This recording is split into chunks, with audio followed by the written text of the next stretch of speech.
Hey everyone, this is Amazing SKM, and we're going to try to play a little Soul Sacrifice online this time. We're going to play online.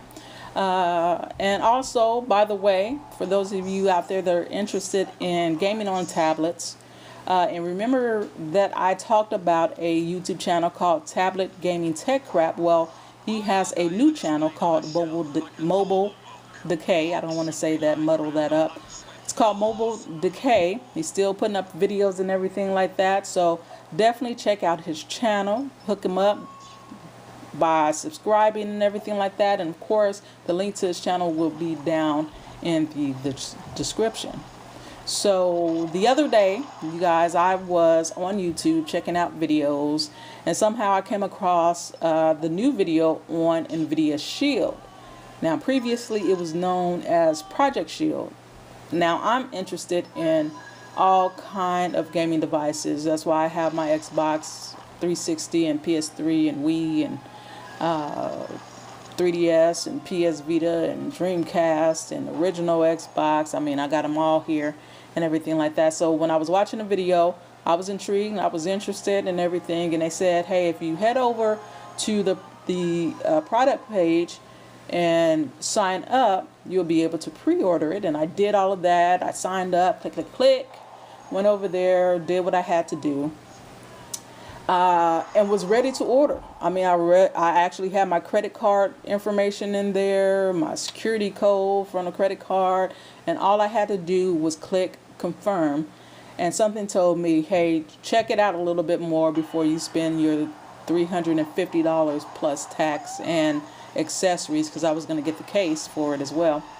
And so I did a little digging and everything like that, and it turns out that it probably and likely would have been probably money not well spent, because of the fact that to use it to its full potential, which is it allows you to stream PC games from your PC to the NVIDIA Shield, you have to have a certain criteria. It has to meet, your computer has to meet a certain criteria. Now, the NVIDIA Shield itself have some impressive specs. Depending on when it ships and everything like that, it may very well be the first device with the Tegra 4 processor out there, which is supposed to be like 4 times faster than the Tegra 3, which is what you will find in like the Nexus 7. And it comes with Jelly Bean right out of the box. It also has 2 gigabytes of RAM and 16 gigabytes of onboard storage. It has an SD card slot, HDMI port, micro USB slot, headphone jack. I mean, it's stuffed to the gills pretty much. I mean, whatever you probably would want to do with it, you probably could, except for the fact that you need specific specifications on your computer to be able to stream your PC games.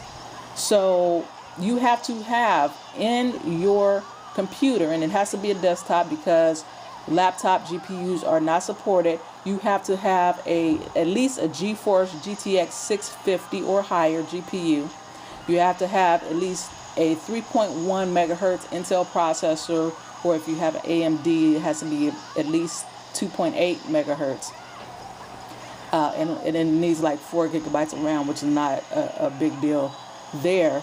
The problem is that I bought my laptop about a year ago, and it did and still does exactly what I needed to do when I bought it, like edit videos and sometimes do a little photoshopping,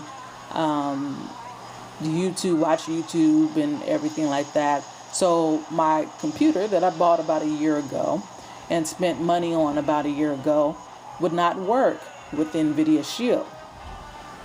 Now, I'm not saying my computer is the best, but it's not like garbage or anything like that.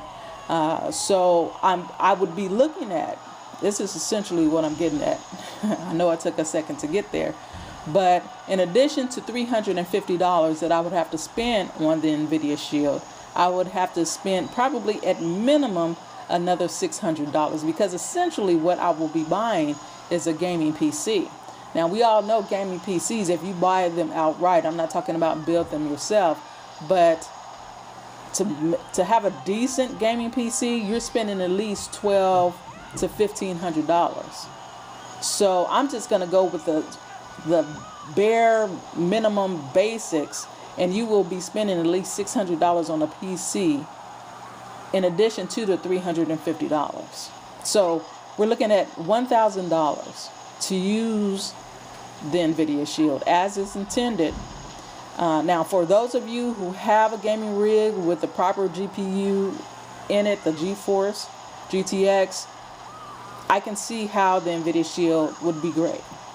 And if I was in that position, I probably would get it, you know, because I'm excited about the fact that I'm probably going to be able to play my PS4 games on my PS Vita. And I know some of you out there will say, well, if you're going to spend $300-400 on, or not $300-400, probably more like $400, $500, $600 on a PS4, what is the difference? Why can't you just, you know, spend that money on the PC? Well, the difference is that the game library on the NVIDIA, even though you will be able to play Android games, will be limited. The games that will come out for the console will not be necessarily available or compatible with the beta software they're going to put on the NVIDIA Shield. Not only that, I've had my PS3 for close to 7 years now. I've gotten my money out of that $599 that I spent originally on my PS3. So I can't, and it's still going. It still has good games on it, and games will continue, even when the PS4 comes out for it, games will continue to come to that game and play pretty well on it.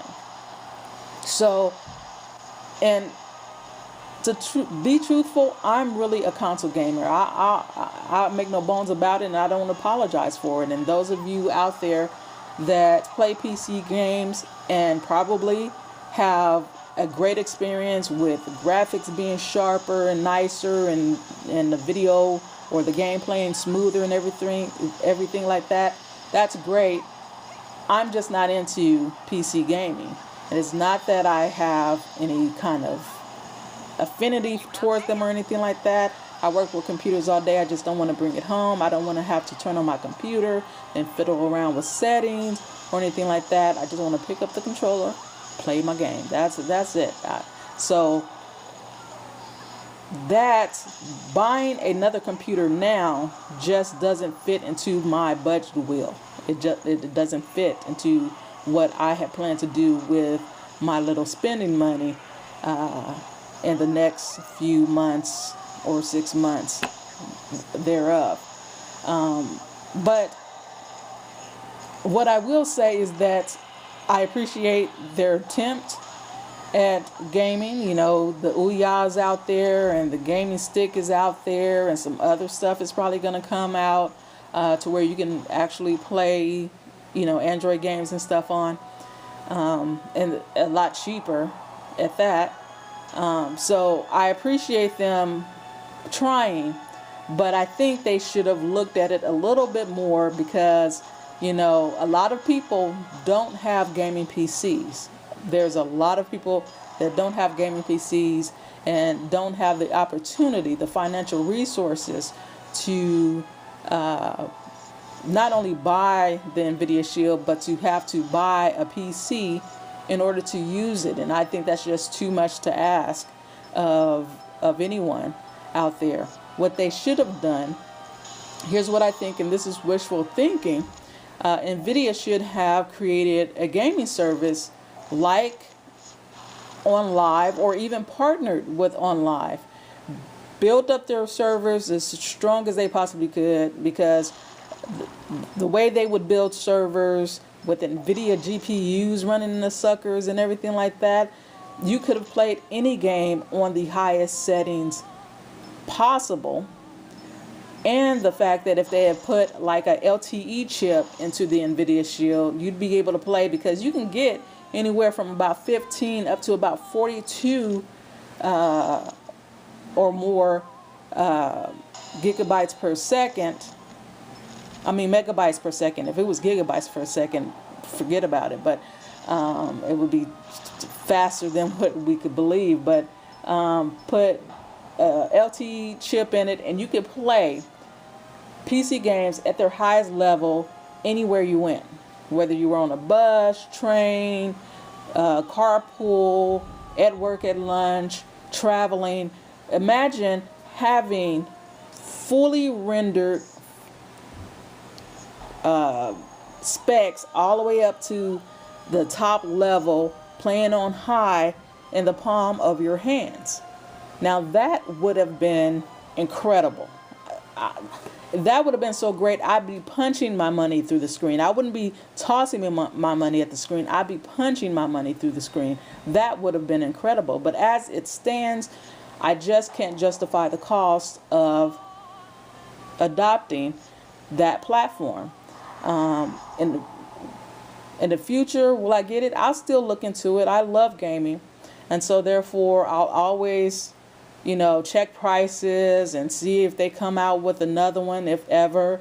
And when it's time for me to get a new PC and it's still out there and it's still working well and everything like that, I may very well still get it just so I can try it and see how I like it and all that kind of stuff. But as it is right now, no, I can't say that it would be beneficial to anyone to go ahead and get it when they don't have the accessory of a computer to have it live up to its full potential. So that is about it, you guys. I know I'm doing a little rant and everything like that, and not to discourage anyone from getting the NVidia Shield. If you're interested in it, if it does what you feel it needs to do for you to be happy, please go get it. I'm not trying to discourage anyone from getting it. It's just for me, I think the costs associated with owning it is just not worth it for me, especially when I'm gonna be getting the PS4 and the Xbox